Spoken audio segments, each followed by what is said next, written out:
이제 요한계시록은 6장까지 마치고 7장을 향해 들어갑니다. 지난 시간까지 말씀드린 것처럼 6장에는 하나님의 보좌에서 어린 양의 그 보좌에 앉으신 예 손에서 취한 7인으로 인쳐진 인봉된 책이 6장에서는 열렸습니다. 이것이 생명의 말씀이고 온 우주간에 퍼진 노래였으며, 특별히 그 이 유언의 대상자인 그 이 증서 안에 있는 그 모든 그 은혜의 이 수혜자인 인류를 향해서 이 인이 떨어질 때마다 어떻게 이것들이 우리들에게 전달되었으며, 또 사람들은 그것을 어떻게 반응했는지, 그에 따라서 인봉된 책의 내용, 인봉된 책에 열리는 6장의 내용들을 살펴본 것이죠. 6장 마지막 속에, 그러니까 이 하나님의 복음 속엔 우리 모두가 다 잃었던 모든 권한들을 회복하는 것만 있는 것이 아니라, 그 복음을 영접한 사람들에 대한 보상, 그리고 또 그 복음을 거절한 사람들에 대한 심판, 혹은 그 거절에 대한 마땅히 당연한 응보를 포함하고 있는, 이것이 다 복음이라는 것을 보았어요. 6장의 마지막 절에는 그 하나님의 심판의 모습이 너무나 무서워서 사람들이 진노의 그 큰 날에 누가 능히 설 것이냐 하는 질문을 합니다. 여기 동일한 질문을 이렇게 그들의 진노의 날이 이르렀으니 누가 능히 서리라 하더라, 이렇게 할 때에 이 진노의 그 큰 날에 설 수 있는 이 사람들의 누가 서는지에 대한 답으로 주어진 글이 7장입니다. 7장에서는 이렇게 시작됩니다. 2일 후에 아직 7째 인이 떨어지지 않았어요. 6째 인만 떨어진 것이죠. 네 천사가 땅 네 모퉁이에 선 것을 보니 땅의 사방에 바람을 붙잡아 바람으로 하여금 땅에나 바다에나 각종 나무에 불지 못하게 하더라. 바람이 나와요. 네 천사가 땅 모퉁이에. 그러면서 또 하나는 뭐냐면, 또 봄에 다른 천사가 살아계신 하나님의 인을 가지고 해 돋는 데로부터 와서 땅과 바다를 해롭게 할 권세를 얻은 네 천사를 향하여 큰 소리로 외쳐서 우리가 하나님의 종들의 이마에 인치기까지는 땅이나 바다나 나무나 해하지 말라 하더라. 내가 인 맞은 자의 수를 들으니 이스라엘 자손의 각 지파에서 인 맞은 자들이 14만 4천이다. 성도님들이 많이 궁금해하는 일들이 여기 다 들어있어요. 가장 많이 궁금해하는 것은 14만 4천이라고 하는 인 맞은 사람들에 대한 이야기입니다.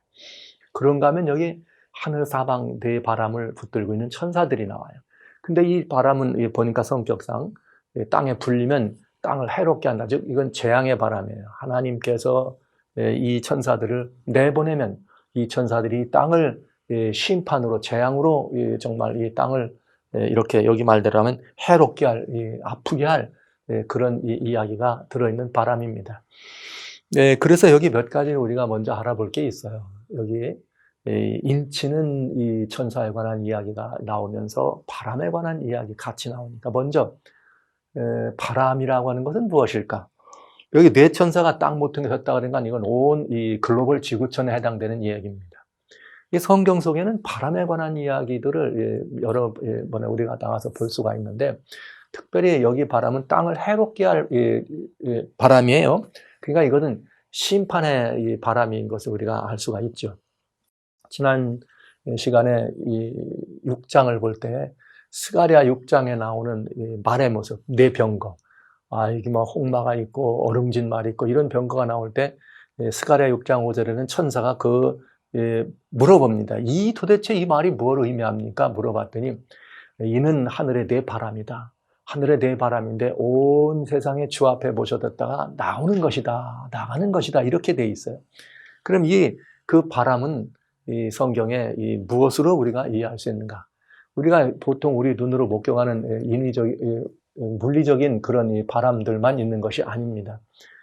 제일 먼저는 우리 이 바람들을 바라볼 때는 이것은 스가랴서에서 읽었던 것처럼 심판의 바람이에요. 스가랴 6장에 나오는 것처럼 심판의 바람. 그런가 하면 예레미야 4장에서도 어떤 바람이 부는가 하면은 엘림에서 큰 바람이 불어와. 그러면서 이보다 더 강한 바람이 와서 나를 위하여 오나니 내가 그들에게 심판을 베풀 거다. 이게 예레미야 4장에 분명하게 나옵니다. 바람을 심판이라고 예레미야 4장 12절 말씀이죠. 그런가 하면 그 심판이라고 하는 것은 이제 이 본질적인 말이라면 어떤 방법으로 심판이 올 거냐 얘기할 때는 이 바람은 심판의 바람이면서 특별히 전쟁을 통한 전쟁의 바람도 볼 수 있어요. 우리 보통 사람들도 가시마는 나무에 바람 잘 날 없다고 하잖아요. 다툼이 끊어질 날이 없다. 근데 예레미야라고 하는 하나님 성경 49장에 보면 36절에 그런 말이 있어요. 하늘의 사방에서부터 사방 바람을 엘람에 이르게 한다. 그러면서 그 사람들을 이렇게 이 사방에 흩어지는데 이것은 뭘 말했는가 하면은 이렇게 이 전쟁 혹은 이 하늘 사방에서 사방 바람이 이렇게 일어나서 엘람에 불었단 말은 엘람에 전쟁이 나서 그들을 사방으로 흩어버리는 이야기입니다. 엘람에서 쫓겨난 자에 이르지 아니한 이 나라가 없으리라. 그러니까 완전히 풍지박산된다는 말을 하는 거죠. 그래서 이 바람은 전쟁의 바람인 것을 의미해요. 특별히 이 네바람 얘기 나오면 다니엘서에 나오는 다니엘 7장에 나오는 이야기가 생각나죠. 하늘의 네바람이 바다로 몰려 불더니 네 짐승이 나오더라. 그 바람은 이 전쟁이라고 하는 이 바람인 것을 우리가 보면서 큰 전쟁이 일어나서 어떻게 해요? 네 번의 큰 전쟁을 통해서 네 나라들이 나타나는 것을 다니엘 7장을 통해서도 우리는 보게 됩니다. 그러니까 이건 전쟁의 바람이에요. 그런가 하면은 이거는 이제 심판과 관련돼서 전쟁도 물론 심판의 일환으로 이 전쟁이 예비되죠. 지난 인을 공부할 때 네 번째 말할 때 하나님의 회초리가 있다. 그 하나님의 회초리는 뭐냐면 전쟁과 기근과 온역과 또 사나운 짐승들이다. 이렇게 표현했어요. 에스겔 14장 21절에. 그것처럼 여기 그런 재앙들도 역시 하나님께로부터 우리들에게 다가올 수 있는 심판의 일환으로 다가오는 바람일 수 있어요. 그러니까 심판의 바람인데 전쟁을 통해서도 심판이 될 수 있고 하나는 재앙을 통해 될 수 있다. 예레미야 25장에는 예레미야 25장 32절로 33절에는 뭐라고 되어 있는가? 우리 하나님께서 바람이 나와요. 만군의 여호와께서 나오네. 이 사람이 보는데 재앙이 나와가지고 모든 나라에 미칩니다. 재앙이.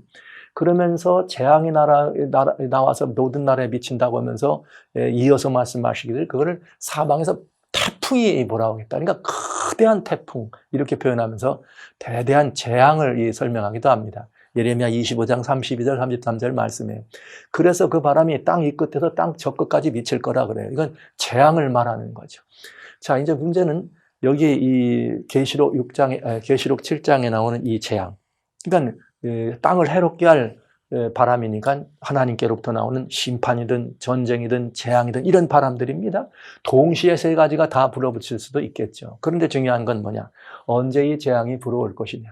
언제 재앙이 불 것이냐는 것입니다. 그럼 여기 계시록 7장의 바람은 하나님의 심판의 바람이니까 이것이 심판의 바람이니까 그리고 이것이 재앙을 우리들에게 가져주는 바람이니까 이건 언제 있는 일이냐? 여기 진노의 날에 어떻게 서겠느냐? 이 말에 대한 대답을 줬단 말이에요. 그러니까 6째 인이 떨어지고 7째 인이 떨어지면서 예수님이 오시기 뭐하기 전에 재림하시기 전에 이 재앙이 우리에게 있다는 것을 알 수가 있어요. 왜냐? 계시록 15장과 16장에는 예수님이 이 땅에 오시기 전에 7개의 재앙이 마련되어 있는 것을 보게 됩니다. 그러니까 여기에 나와 있는 이것은 마지막 인과 관련되어 있는 것이기 때문에 예수님 재림 직전에 오는 7재앙이라고 하는 계시록 16장의 재앙이 여기 이 천사들이 가지고 있는 재앙. 그래서 이 천사들이 그 바람을 붙든 이 바람을 놓으면은 불러들일 수 있는 재앙인 것을 우리가 알 수 있죠. 그러니까 지금은 이 7장의 사건은 언제냐면 언제를 우리들에게 이 바람, 7장의 바람이 부는 사건은 예수님의 재림 직전, 그 다음에 아직 불지 않았으니까 7재앙이라고 하는 계시록 16장에 내려지는 7재앙이 내리기 직전의 상태인 것을 우리는 알게 됩니다. 자, 그러면 그런 재앙이 내려올 때 그 재앙에서 여기 누가 능히 서겠느냐? 그러니까 누가 능히 서겠느냐 하는 이 질문에 대한 답으로 준 것이니까 결국은 그 재앙이 불어올 때 성경이 여기 말한 것처럼 하나님의 종들의 이마에 인칠 때까지는 불지 말라 그랬으니까 이 재앙에 살아남는 사람들이란 다른 게 아니라 하나님의 인을 맞은 사람들이다. 이렇게 우리는 정리할 수가 있겠습니다. 하나님께서 바람을 붙들고 있는 이 천사들을 잘 준비시키고 있는 동안에 땅에서는 뭐가 나와요? 다른 천사들이 하나님의 인을 종들의 이마에 치고 있습니다. 이 말은 심판의 바람이 불어오기 전에 하나님의 모든 사람들에게 먼저 하나님의 소유된 백성이라는 것을 표시하는 일이 있다는 말이죠. 그런데 이제 중요한 것은 이게 이제 여기 7장에서부터 인을 치는 일이 시작됐다고 하는 말이 아니고 인 치는 일이 어떻게 된다는 거예요. 마칠 때다. 이 말을 우리는 여기서 생각하게 되는 것이죠. 자, 그러면 이제 우리는 뭘 알아야 되느냐. 여기서 하나님의 인이 뭘 의미하느냐. 이게 좀 알아야 필요가 있어요. 인은 뭐를 의미하는가. 그럼 이제 이 인은 이렇게 뭘 의미하느냐. 이 권세 혹은 이 언약의 표시로 주어진 것임을 우리는 이 신구약을 통해서 알 수가 있는데, 왕이 어떤 인을 쳤다, 도장을 쳤다 그러면 왕의 통치, 주권을 상징하는 것이죠. 그건 뭘 알 수 있느냐? 창세기에 보면은 요셉이 바로왕 앞에 갔을 때 창세기 41장에 바로왕이 요셉에게 인장 반지를 떼줘요. 그러면서 이 말이지 하늘에서 너는 이제 오직 1인 지하의 모든 만인지상이다. 너는 나 외의 모든 사람이 의다고 하면서 바로왕의 모든 고난을 요셉에게 위임하는 사건을 우리는 보게 됩니다. 또 그뿐이 아니죠. 에스더 하나님의 말씀, 에스더 성경에 보면은 무슨 말이 있는가 하면, 이 에스더는 그 유대인들을 이렇게 이 하만이라고 하는 제사장의 관계로 인해서 다 유대 족속들을 죽이려고 할 때 일입니다. 그런데 이 에스더서에는 어떤 일이 있는가? 이 왕의 이 반지에 대해서 뭐라고 하냐면 이렇게 되어 있어요. 에스더 8장 8절입니다. 무슨 말이 있는가 하면 왕의 명의로 이렇게 너희 뜻대로 이렇게 조서를 써라. 유대인들에게 이렇게 조서 쓰고 왕의 반지로 인을 쳐라. 그럼 왕의 이름을 쓰고 왕의 반지로 인친 조서는 누구든지 뭐 할 수 없다? 취소할 수가 없다. 이러면서 이 죽게 된 이스라엘 백성들이 살아나게 되기도 하고, 에스더에서는 이제 어떤 일이 벌어지는가 하면은 모르드게가 이렇게 자기의 사촌이죠. 사촌인 에스더에게 죽게 된 이스라엘 사람들을 살게 하는 일을 부탁을 합니다. 그 죽으면 죽으리라 하는 이런 위대한 이야기가 이 에스더서에 나오는데, 이 에스더서에는 하나님께서 이렇게 우리들에게 보여주는 매우 중요한 이야기들이 있어요. 이스라엘 백성들이 죽게 될 때, 왕의 조소로 죽게 될 때도 이렇게 왕의 반지가 쳐지지만 에스더 8장 8절에 보면 왕의 명의로 유다인에게 조소를 쓰고 왕의 반지로 인을 치라. 이게 굉장히 중요한 이 왕의 반지, 인이라는 말은 권세 혹은 그런 그 언약들을 의미하는 것을 알 수가 있습니다. 그래서 이렇게 이 반지라고 하는 것, 이것은 이 인장 반지, 그래서 도장으로 사용되는 것이고, 이것은 두 가지 의미가 있을 수 있어요. 뭐냐면 반지를 찍으면서 권세와 권위와 언약을 위임하는 것일 수 있고, 빼주니까. 그러면서 또 하나는 반지를 찍음으로 말미암아 그 반지에 찍혀져 있는 인이 찍혀져 있는 모든 대상들이 소유라고 하는. 그래서 하나님 백성은 하나님의 인을 맞으면 하나님의 소유된 백성이다. 이런 뜻. 그래서 우리는 이렇게 하나님의 소유라고 하는 것을 알 수가 있어요. 그러니까 인이라고 하는 것은 권세와 권위를 위임하는 것이요. 또 하나는 다른 의미로는 소유라고 하는 것을 이렇게 확인하는 의미로 볼 수가 있어요. 자, 그러면 이제 이게 인의 의미라면 우리 이 성경에 나오는 그럼 인을 맞은 사람들은 과연 누가 인을 맞은 사람들이냐를 봐야 되지 않겠어요? 근데 인을 맞은 사람들은 인 맞은 자의 본에 대해서 우리는 먼저 보는 게 좋습니다. 왜 그런가? 하나님의 인을 우리는 특별히 말하는 거니까요. 요한복음 6장 27절에 보면은 인에 대해서 뭐라고 나오냐면 너희는 이 썩는 양식으로 일하지 말고 영생하도록 있는 양생을 일하라. 그러면서 인자가 예수님이 뭐라는 인자는 아버지 하나님의 인치심을 받았다. 이렇게 돼 있어요. 여러분 인자 예수님도 하나님 아버지의 인 맞은 분입니다. 이건 뭐예요? 하늘과 땅의 모든 권세를 어떻게 한 분이에요? 위임받은 분이에요. 마태복음 28장에 그렇게 나오죠. 18절에 내가 예수께서 가라사대 내가 하늘과 이런 그 땅의 모든 권세를 어떻게 하다? 하나님이 내게 주셨다. 인자는 아버지 하나님의 인맞은 자다. 인친 자다. 이렇게 돼 있습니다.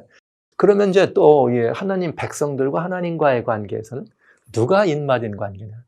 요한복음 하나님 말씀, 요한복음 3장입니다. 33절이에요. 요한복음 3장 33절에 보면 무슨 말이 나오냐면 예수님이 직접 하신 거예요.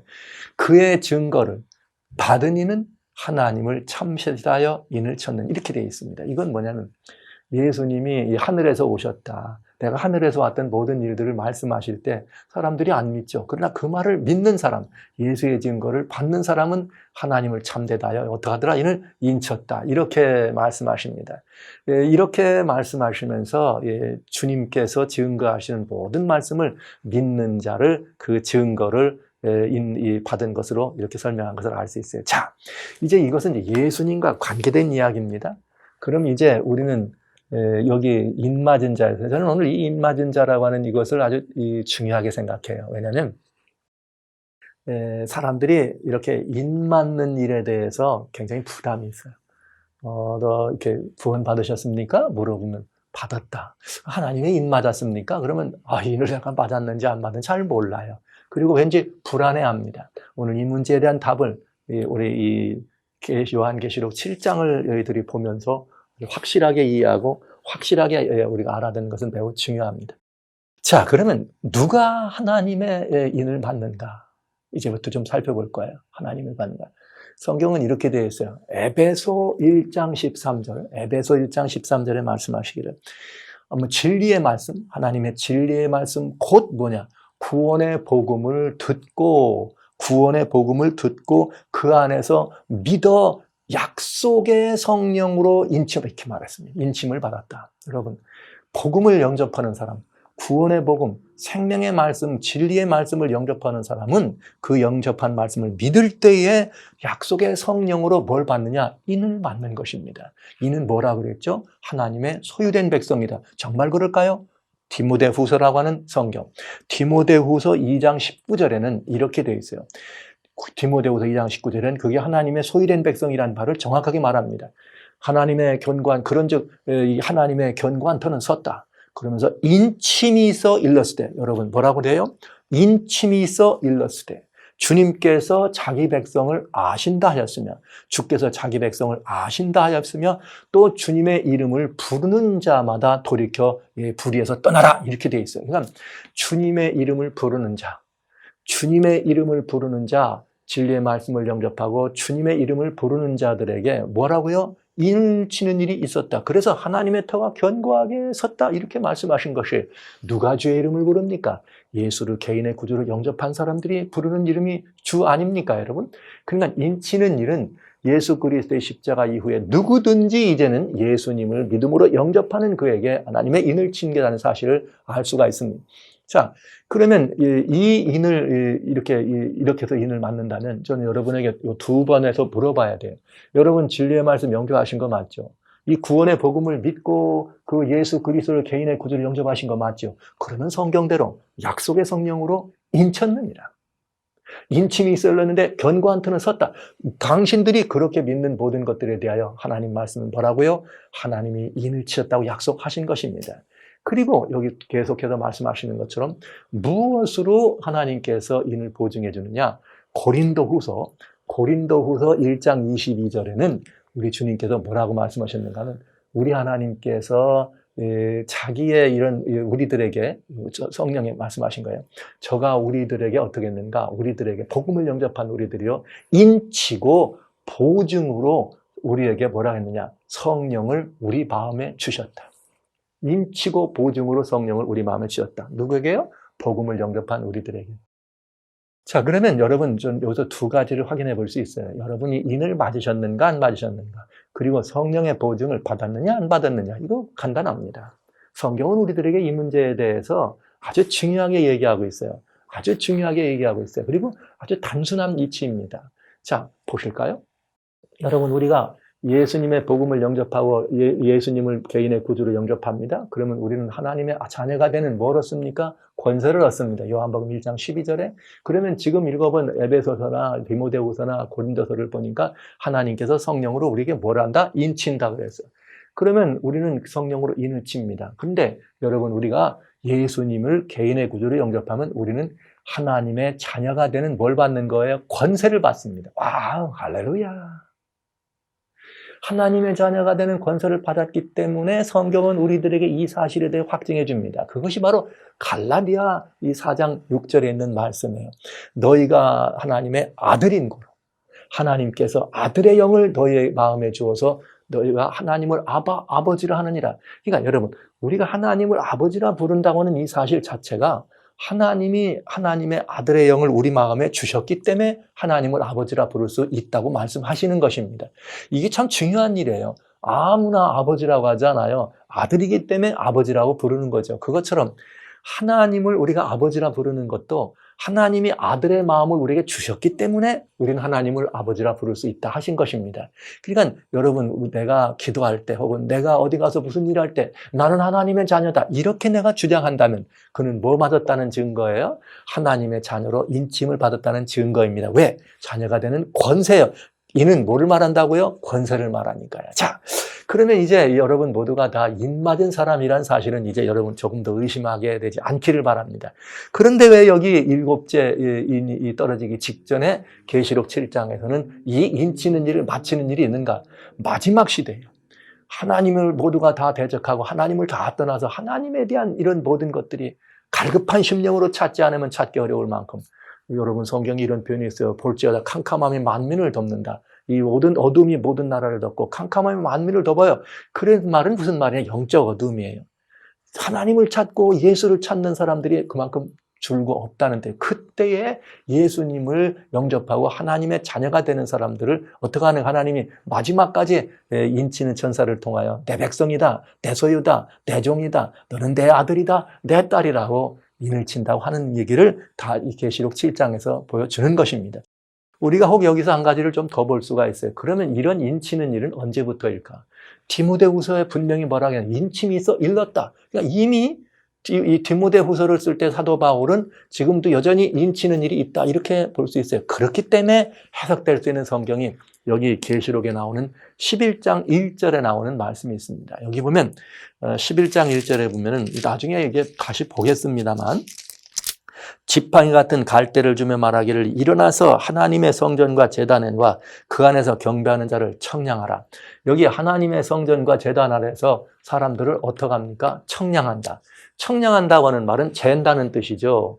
잰다는 뜻이에요. 근데 이 잰다는 말은 뭐냐? 부족하냐 넉넉하냐를 확인해 보는 거죠. 근데 성전과 제단이다. 이미 이것은 언제인가? 이 요한계시록의 기록이 예수님 십자가 이후니까 여러분 이 일은 언제부터 이 성전과 제단과 그 안에 이렇게 경배하는 자들을 청량한다. 즉 그들의 이런 신앙의 모든 것들을 이게 재본다 이 말은 곧 인친다는 말입니다. 누구에게? 하늘 백성에게. 하늘 백성들의 선전과 제단이라는 말은 이제 이 땅에는 이스라엘이 가지고 있던 성소 제도는 예수님 십자가에서 사라지게 됐으니까 이제는 그 성소라고 하는 건 물론 하늘에 있는 이 예수님 승천하셔서 우리에게 보여준 하늘 성소, 우리가 이 하늘에 있는 성소. 그 다음에는 이 땅에는 무엇이 있어요? 우리 하나님께서 고린도전서 3장 16절과 6장 19절로 말씀하신 것처럼 우리 인생이 곧 성소가 되겠습니다. 그래서 우리 이 말을 잘 연합해 본다면 어떤 표현이 되는가? 예수 그리스도의 십자가 이후에 제단은 십자가를 의미해요. 십자가 아래에서 주님의 십자가의 이 공로를 예수의 증거를 믿음으로 영접하고 그것을 영접한 것을 근거로 해서 성전과 제단이라는 말은 하나님을 섬기고 하나님을 신앙하고 하나님을 경배하는 이런 모든 그리스도인적 신앙의 모습을 설명하지 않겠어요? 그들을 잰다는 말은 이제는 그 신앙이 올곧은 신앙인지 아니면 그들의 이렇게 믿음으로 구원의 길에 들어섰는지 십자가의 증거가 있는지 없는지를 확인해 본다. 누구든지 주의 이름을 부르는 자는 구원을 얻는다 했으니까요. 여기 이렇게 해서 계시록 11장의 이야기가 바로 이렇게 인치는 일들이 이전부터 시작된 것을 다시 한번 보여주는 것임을 알 수 있어요. 조금 더 구체적으로 계시록 11장을 설명드리면 여기 11장 2절에 보면 이렇게 되어 있어요. 성전방 마당은 청량하지 말라. 그건 이방인들에게 주었다. 그러면서 여기 이방인들이 42달 성전을 유린할 것이 나옵니다. 그러니까 이방에게 성전을 두어서 42달 유린하는 사건은 그 중세. 우리 이제 더 풀어가겠습니다만 중세를 의미합니다. 그러면 중세가 시작되기 전이니까 예수님의 십자가 이후에부터는 하나님의 백성들에게 믿음을 고백하고 예수님의 증거를 영접한 그들에게 하나님의 계명과 예수의 증거를 가진 누구든지 뭘 받는 거예요? 하나님의 인침을 받는 대상이 된다는 사실을 우리는 알게 되는 것입니다. 자, 그러면 언제까지 이 인이 유효한가? 에베소 4장 30절에는 이 인의 유효기간을 이렇게 말했어요. 너희는 하나님의 성령을 근심하게 하지 말라. 왜? 하나님께서 우리에게 자녀라 인쳐주시고 성령으로 보증하셨는데 우리 안에 계신 성령을 뭐 하지 말라? 근심케 하지 말라 이거예요. 왜냐하면 그 성령 안에서 너희가 구속의 날까지 인침을 받았느니라. 이렇게 완전히 우리의 구원이 완전히 이루어질 때까지 이 성령께서 우리를 어떻게 하신다고요? 주장하시고 보증하시고 우리를 지키고 인도하신다는 구원받기까지 하나님이 우리를 인쳐주시면서 우리가 하나님의 자녀라 너는 내 아들이라는 사실을 주님이 주장케 하시고 끝까지 우리를 그렇게 보증해 주신다는 약속입니다. 얼마나 아름다운 일입니까? 그래서 왜 이것이 성전과 제단이라고 하는 말을 제가 이렇게 여러분에게 강조드리면서 경배하는 자냐? 이 말씀이 히브리서 8장 10절에 이런 말씀이 있어요. 히브리서 8장 10절에는 뭐라고 말했는가 하면 하나님의 백성의 표로 이렇게 말합니다. 그날 이후에는 내가 이스라엘과 세울 새 언약이 있습니다. 언약이 이것이니 그건 뭐냐? 내가 내 법을 저희의 생각에 두고 내 법을 저희의 생각에 두고 저희의 마음에 하나님의 법을 기록한다 그랬습니다. 그래서 그렇게 되면 저희에게 나는 누가 되고 하나님이 되고 하나님은 우리는 하나님의 백성이 된다고 말씀하신 것입니다. 그러니까 하나님의 이 계명을 우리 심령에 심어준다. 그러니까 계명을 우리의 심령에 심었기 때문에 우리가 다 뭐가 되는 거예요? 하나님의 성전이 되는 것이죠. 이런 이 아름답고 복된 의미를 우리는 갖고 있는 것입니다. 사랑하시는 성도 여러분, 저는 여러분들에게 아주 중요한 말씀을 하나 드리려고 그래요. 우리 많은 사람들이 하나님을 모르는 사람들에게 있어서 가장 중요하고 긴박한 문제는 뭐냐? 그건 구원의 문제입니다. 내가 어떻게 하면 구원에 들어갈 수 있는가 하는 문제입니다. 그러나 하나님을 아는 사람들의 문제는 하나님을 아는 사람들은 내가 어떻게 하면 이 주님의 경건을 본받아서 이 거룩한 신민으로 살아가느냐, 이게 제일 큰 문제더군요. 그런데 이 모든 것들의 출발이 있어요. 아주 중요한 아는 것과 모르는, 하나님을 모르는 백성과 아는 사람, 그리고 하나님의 이렇게 구원의 길을 원하는 사람과 구원 안에 머무르는 사람과의 매우 중요한 근본적 출발이 되는가? 그건 바로 거듭남이라고 하는 것이에요. 거듭남이라고 하는 것은 요한복음 1장에 말씀하신 것처럼 12절부터 15절에 너희가 이건 사람의 뜻이 아니에요. 혈통으로나 육정으로 된 것이 아니에요. 하나님께로부터 난 자라, 이렇게 말씀하십니다. 그러니까 하나님께로부터 났다는 말은 예수 그리스도를 개인의 구주로 영접할 때 하나님이 우리라고 주님 안에서 우리가 그런즉 갈라디아 3장 16절 말씀처럼 우리가 그리스도 예수를 믿음으로 말미암아 그리스도 예수 안에서 하나님의 자녀로 태어나는, 이게 거듭남이에요. 그러면 하나님의 자녀로 태어났을 때 그것을 인쳐주세요? 성령으로 인쳐주신다. 바로 여기 인친다고 하는 말은 바로 그 말과 동일한 의미가 되겠습니다. 의미상으로요.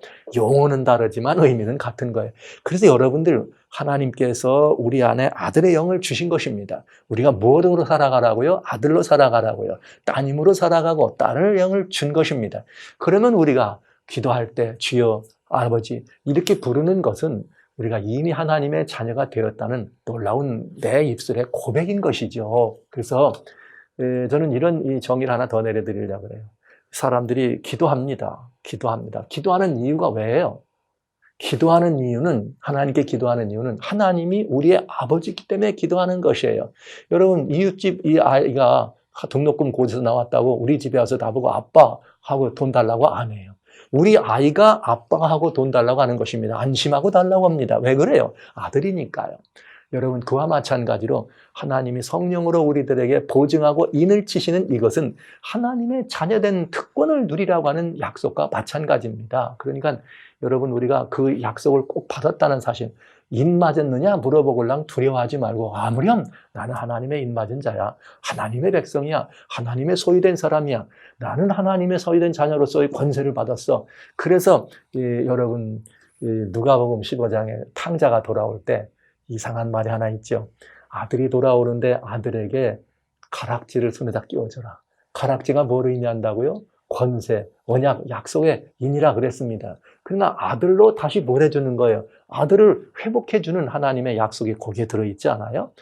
그러니 인 맞았다고 하는 말은 하나님의 자녀가 되었다는 뜻이요. 또 우리의 심령 속에 하나님의 법을 마음에 품었다는 뜻입니다. 하나님이 내 마음에 계시도록 할 때 하나님은 그렇게 우리를 인 맞은 자, 하나님의 종, 하나님의 아들, 하나님의 딸로 불러주시는 것이죠. 그래서 우리의 마음과 생각에 하나님의 법, 사랑의 법, 하나님의 은혜의 법이 우리의 마음 가운데 기록돼서 그리스도인들이 살아가는 모든 삶의 모습들이 그렇게 하나님의 은혜를 대변하고 하나님의 사랑을 받아 누리고 살면서 그 사랑을 나누고 실천하는 삶을 살아가게 되는 것입니다.